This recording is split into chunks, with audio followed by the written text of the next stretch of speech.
À cette époque, l'empereur Auguste donne l'ordre de compter les habitants de tous les pays. C'est la première fois qu'on fait cela. À ce moment-là, Quirinius est gouverneur de Syrie.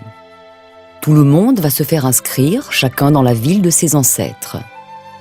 Joseph quitte donc la ville de Nazareth en Galilée pour aller en Judée, à Bethléem.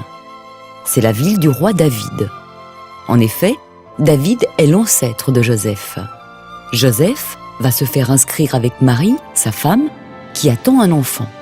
Pendant qu'ils sont à Bethléem, le moment arrive où Marie doit accoucher. Elle met au monde un fils, son premier enfant.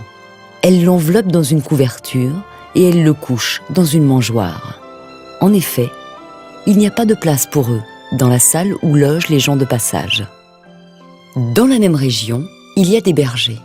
Ils vivent dans les champs et pendant la nuit, ils gardent leurs troupeaux. Un ange du Seigneur se présente devant eux. La gloire du Seigneur les enveloppe de lumière. Alors ils ont très peur. L'ange leur dit « N'ayez pas peur. Oui, je viens vous annoncer une bonne nouvelle qui sera une grande joie pour tout votre peuple. Aujourd'hui, dans la ville de David, un sauveur est né pour vous. C'est le Christ, le Seigneur.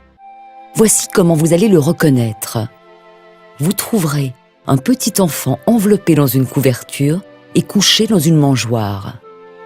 Tout à coup, il y a, avec l'ange, une troupe nombreuse qui vient du ciel. Ils chantent la louange de Dieu. Gloire à Dieu au plus haut des cieux, et sur la terre paix à ceux que Dieu aime. Ensuite, les anges quittent les bergers et retournent au ciel. Alors les bergers se disent entre eux « Allons jusqu'à Bethléem et voyons ce qui est arrivé, ce que le Seigneur Dieu nous a fait connaître. » Ils partent vite et ils trouvent Marie, Joseph et le petit enfant couchés dans la mangeoire. Quand ils le voient, ils racontent ce que l'ange leur a dit sur cet enfant.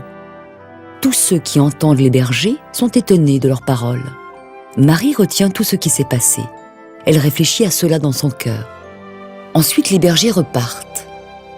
Ils rendent gloire à Dieu et chantent sa louange pour tout ce qu'ils ont vu et entendu. En effet, tout s'est passé comme l'ange l'avait annoncé.